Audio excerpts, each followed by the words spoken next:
Bienvenue dans cette nouvelle revue de moi-même, Raph le Grand-Duc, cette fois-ci, Hybro et Zort de la gamme Titan Retoon de classe Deluxe qui fait partie de la deuxième vague. Et on a une boîte un peu maganée, on va se dire, j'ai pris la première du bord, avec un très beau artwork ici, qui est montré aussi sur le côté. Et l'arrière, une petite... Bio, les automotonistes, alors on va faire ça pour avoir des pleine puissance. Les disrupteurs de gravité de Zort donnent à Hybro la capacité de manipuler les champs gravitationnels. Ça, j'haïs pas ce pouvoir-là. Fait que 11 étapes du mode robot hélicoptère, une étape pour le petit robot. Ici, on peut bien entendu fusionner, c'est tout du monde de la vague 2. Et on a bien entendu une petite carte qui nous donne avec les deux fusils et sa tête qui est en train de se mettre, qui représente très bien ce qu'on voit en mode robot. Et bien entendu, ces stats qui l'améliorent pas tant que ça. Un petit peu, mais pas tant que ça. Premièrement, juste à dire, c'est mon quatrième Headmasters de la clique bien entendu du G1. Et c'est mon dernier, donc il y a Fortaleza aussi que j'ai acheté. Mais enfin, stylé 4. Hybro, j'ai toujours aimé cet autobo-là. Je parle surtout du look, là, le mode, la personnalité, je m'en fous un peu, tu sais, les G1, c'est pas ça qui nous a montré tant que ça. Mais j'ai toujours adoré le mode robot, tu sais, c'est un hélicoptère Apache, surtout le boot du cockpit, cybertronien à double hélice, un peu comme l'hélicoptère Osprey. Puis pour ceux qui savent pas c'est quoi un hélicoptère Osprey, c'est ceux qu'on voit dans Transformers, le premier film surtout. Les Nox arrivent dans la base militaire, puis c'est des hélicoptères à double hélice, on voit aussi dans Transformers 3. Mais sans que dans le 2, on n'en voit pas. Puis, bien entendu, il est sorti Incinérator, qui est un jouet du premier film, qui avait couleur gris et bleu. Donc, Incinérator me rappelait beaucoup Hybro. Fait que Hybro, maintenant, on l'a en Titan Retoon, acheté au coût de 15$, bien entendu. Et le mode véhicule est tout simplement très, très beau. Tu sais, Hasbro, là, il se plante souvent sur des jets. Mais sur des hélicoptères, là, sont capables de nous faire quelque chose de vraiment complet, puis avec aucun undercarriage. Puis, en réalité, l'énorme problème que j'ai avec ce jouet-là, c'est que ben du monde pense que c'est un remodelage de Scourge Titan Retoon. Ce n'est pas un remodelage. C'est la même transformation, mais inversée. Dans le sens que, je vais juste lever ça, cette partie-là. Cette bout-là, Scourge, pour mettre la tête, c'est l'arrière du jet. Et ici, ce serait le devant. Mais c'est la même transformation, mais c'est pas un remodel. Parce que un remodelage, pour moi, c'est un peu comme Grimlock Takara Reborn Disguise, qui est un remodelage de la version Fall of Cybertron. Ça, c'est un vrai remodelage. Ça, c'est juste paresseux. C'est juste Hasbro qui reprend, on va dire, la même transformation. C'est un peu comme Roadbusters, Dark of the Moon Deluxe Class, qui est Lockdown, Age of Extinction, reprend la même transformation que Roadbusters. Ce n'est pas un remodelage, c'est pas aussi de la même gamme, ça vient du même univers, mais ce n'est pas un remodelage, c'est la même transformation, tu sais, je pense que vous comprenez. Fait qu'on a un beau gris, un gris plastique comme Hasbro nous donne, parce que c'est ses couleurs de base au personnage, fait que ça passe très bien, un gris clair. On a bien entendu tout le squelette du véhicule qui est bleu, avec ligne rouge ici en arrière. On a aussi du rouge ici, un beau symbole Autobo ici. Et bien entendu une petite barre pour mettre le couteau de, comment ça s'appelle déjà, Owned Age of Extinction Voyager Class.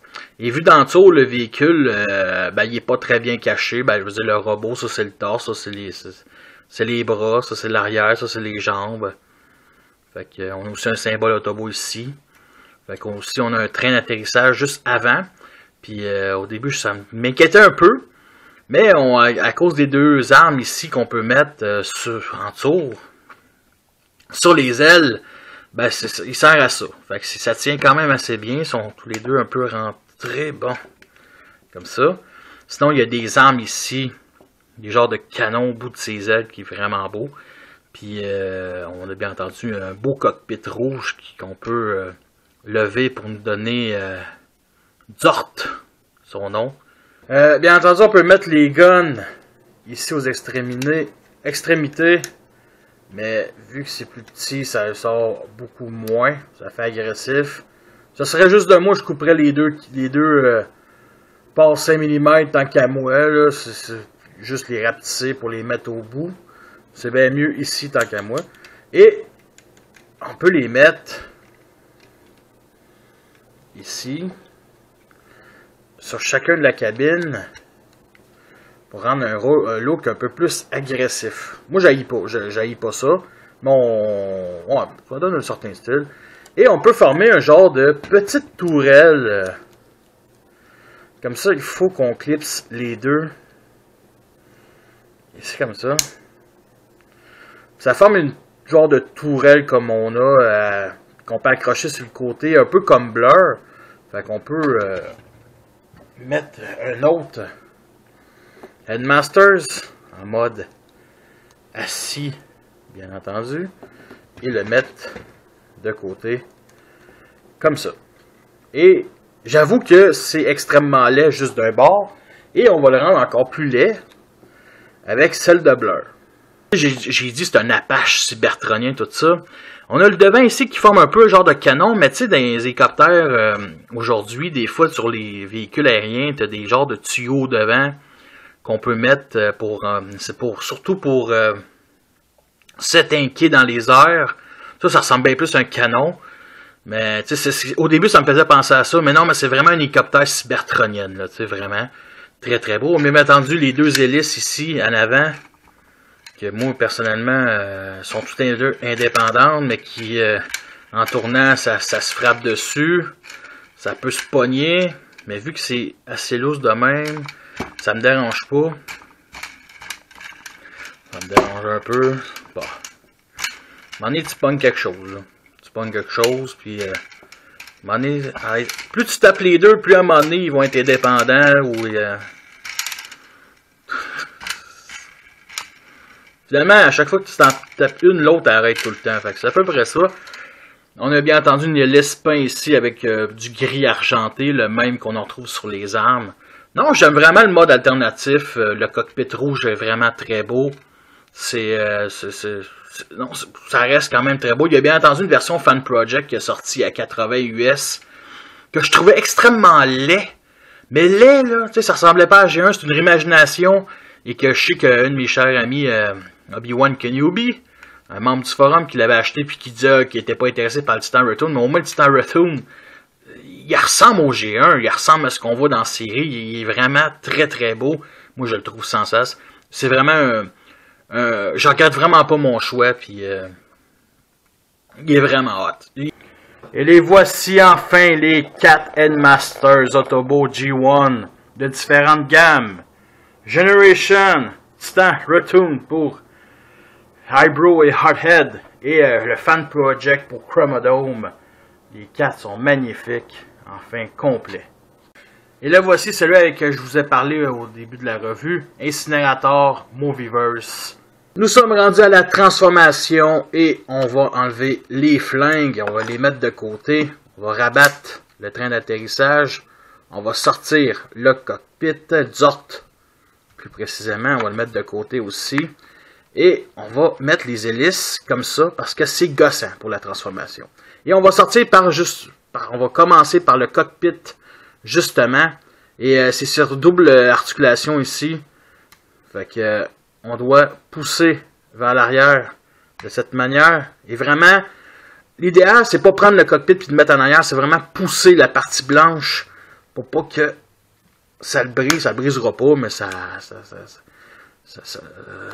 l'améliorera pas à briser, tant qu'à moi. On va écarter les bras comme ça, on va les mettre vers le haut, de cette manière. On va sortir les bras, les mains, je veux dire plutôt. Ça. On va les mettre comme ça. De cette manière. On va venir écarter les jambes comme ça. Parce que vous voyez, c'est genre de... On voit peut-être pas à la caméra, mais c'est genre de petites pièces là se met ici dans les deux affaires pour que tout se tient en mode hélicoptère. Fait qu'on va venir rabattre vers le bas comme ça. On va tourner les jambes vers nous. On va pousser les jambes pour le corps. Et on va sortir les talons ici en dessous. Et on va sortir aussi la pièce. On pousse ici vers le bas pour sortir une pièce. Pour donner un certain style au mode robot. Prendre le petit dart. Et si Wed Wolf et Minwipe, leurs Headmasters n'ont pas vraiment de détails. Celui-là, il y a une visière silver, argentée. Puis ça, c'est vraiment très bien. J'apprécie ça. Puis juste pour pas oublier aussi que le torse, ça me rappelle pas beaucoup le torse d'Hybro comparé à d'autres. Fait que nous le transformons. Et nous devons le mettre ici comme ça. Et sûrement que dans série, en faisant ça, ça sort le torse. Moi, j'ai juste fait avant. Et on a les deux flingues ici, qui a chacun un côté plein. À part ici un peu cette partie-là. Et le côté avec vide ici, sur le canon vide, qui me rappelle un railgun. On peut se l'imaginer de même, fait qu'on a deux choix, soit le mettre sur le côté du fusil plein, c'est ce que je fais, ou vice versa, comme ça. Et nous avons notre Hybro en mode robot. J'aime le look du mode robot. Il ressemble beaucoup à Top Spin, comme on l'avait dit avec Nico dans un de mes anciens podcasts. Et avec les ailes ici, mais sérieusement, le résultat est très très beau. Mention spéciale à une coupe d'affaires. J'aime bien aussi ici la partie du torse qui fait différent. La partie, une petite couleur jaune ici, une petite ligne rouge ici, un petit gris-bleu foncé ici. Ça fait très différent. C'est quand le rouge, on le retrouve surtout un peu plus dans le mode véhicule. Mais c'est le fun de voir qu'en mode robot, on a quelque chose, un peu plus de couleur. C'est vraiment intéressant. Mention spéciale à sa manette de Nintendo ici au bas du torse. Le chanceux, il peut jouer à Super Mario avec... il manque juste une TV. Fait que... je dirais aussi qu'un autre point négatif, parce qu'il y en a quelques-uns, vraiment, ces deux hélices ici auraient dû vraiment se replier pour vraiment... Parce que ça gosse. Ça gosse. C'est pas capable de tenir drette, ça. C'est sacrément que ça gosse. Puis ça donne un certain look. Tu peux mettre ça de même, comme ça. Mais j'aurais vraiment aimé ça que les hélices soient penchées, soient vraiment divisées en deux. Ça aurait été vraiment un peu mieux. Mais bon, c'est pas si catastrophique que ça. C'est juste gossant tant qu'à moi. L'autre affaire qui est gossant, c'est bien entendu le trou ici. Quand la main est droite, ça fait un énorme trou, pis ce qui fait que la main peut aller de même aussi. Ce qui donne une certaine autre articulation, mais bon, ça m'aurait pas dérangé. Je vous ai parlé au début de la revue que je vous ai astiné en disant non, ce n'est pas un remodelage de choses, de Scourge. Ben oui, finalement, mais je parle du torse ici parce que la gimmick du torse, c'est la même affaire. Même affaire. Ça bouge comme un bobblehead. Et c'est vraiment décevant. Fait que, ouais. Fait que le torse est un remodelage. J'ai eu tort. Je l'avoue, mes torts. Mais sur le reste, j'ai raison. Aussi, un autre petit point négatif, c'est sûr que je sais pas si ça apparaît sur la caméra. Je vais essayer de le montrer. Toute cette pièce-là, on voit qu'il y a plusieurs pièces. C'est comme la pièce extérieure et la pièce intérieure dans l'assemblage. Mais on voit une petite craque ici. C'est pas catastrophique, mais je trouve ça vraiment décevant un peu. T'sais, ça fait comme, oh, il y a des lampes de poche qui sortent de ses pieds. Non, c'est ça. Non, ma gueule. Sinon, c'est à peu près ça, je dirais. Il y a aussi les parties creuses ici sur l'aile. Bon, ça, c'est assez bizarre. C'est assez compréhensible pour la gamme. J'aime beaucoup ces pieds ici, qui est les ailes arrière d'hélicoptère. Ça forme des pieds massifs. Des pieds de lutin, on va ça dire un peu. Ça fait ça, mais sans l'être vraiment. Vous voyez ici. Il y a bien entendu ces deux armes ici. On n'est pas obligé, on peut faire comme un peu comme un Seekers. Le mettre de même. Bon, encore la fucking hélice qui se met partout.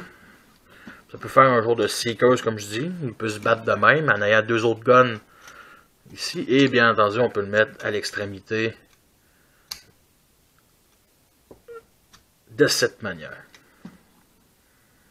La tête, je la trouve magnifique avec ces genres de d'œil d'aviateur, comme dirait mon cher ami Corsair, et avec une tête aussi avec du gris foncé, avec une puis au bas du visage gris pâle. C'est vraiment beau. Si vous avez vu ma revue de Wild Wolf, lui, il a vraiment tout est rouge. Lui, ils l'ont vraiment réussi et ça, c'est tout à son honneur. On peut mettre aussi un Titan Masters ici ou un End Masters à l'intérieur. Un peu comme, pas Wild Wolf, mais comment ça s'appelle l'autre? Minwipe. Et côté articulation, on a quelque chose d'assez bien classique. On a ça ici qui peut...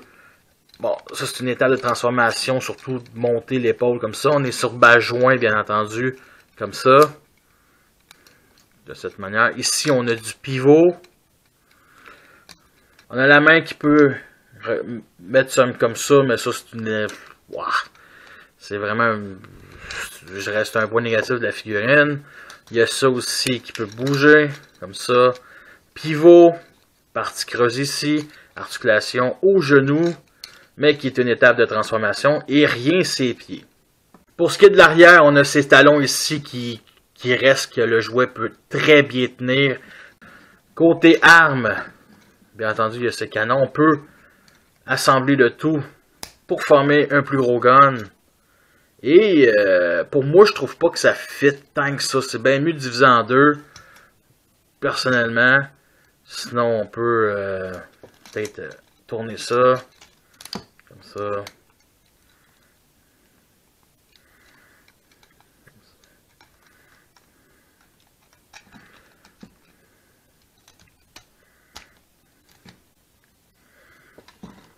Ah, comme ça. Puis on n'a rien qu'à mettre son petit Titan Masters assis comme ça et il peut tirer de cette manière. Côté position, on va se dire c'est très limité à cause de ces il y a vraiment pas d'articulation au pied, fait que ça nous donne ça à peu près en mode attaque. Bien entendu, on peut mettre le couteau de On Age of Extinction de classe voyageur ici, juste au train d'atterrissage. Et il y a un autre endroit, comme tous les autres étant Return, ici à l'arrière, de cette manière. On rabat ça, puis il y a un couteau caché. On peut poignarder ses amis dans le dos, d'autres Decepticons en arme cachette. C'est pas assez magnifique, vous trouvez pas les quatre ensemble? C'est sûr que ce n'est pas toutes ces deux-là ne sont pas de Titan Return, mais sérieusement, avoir les quatre, j'ai toujours aimé cette team-là. Ils ont toujours été tellement peu exploités, mais au moins dans la saison 4 d'Headmasters, non plutôt, excusez-moi, la série Headmasters japonaise, ces quatre-là sont carrément les personnages principaux. Fait que vraiment avoir les quatre ensemble, là, c'est vraiment très intéressant. Merci Hasbro et Fan Project. Et le voici à côté des autres Headmasters dans ma collection, puis ceux de la saison 4. Malgré tout, est-ce que c'est une figurine qui en vaut la peine? Sérieusement, je vous le recommande chaudement. C'est un très beau hélicoptère, un très beau mode robot. La transformation ne révolutionnera rien. Mais sérieusement, je trouve que ça vient compléter la team des Headmasters. Puis il existe bien entendu une autre version Fan Project que le mode hélicoptère, même si c'est du cybertronien, est vraiment moins beau que ça. Le mode hélicoptère ressemble tout deux gouttes d'eau au G1. C'est un très beau hommage qu'Hasbro nous ont fait. Jetez-vous dessus. N'hésitez pas. Fait que merci à tous d'avoir écouté cette revue-là. Fait que sur ça, je vous laisse et à la prochaine.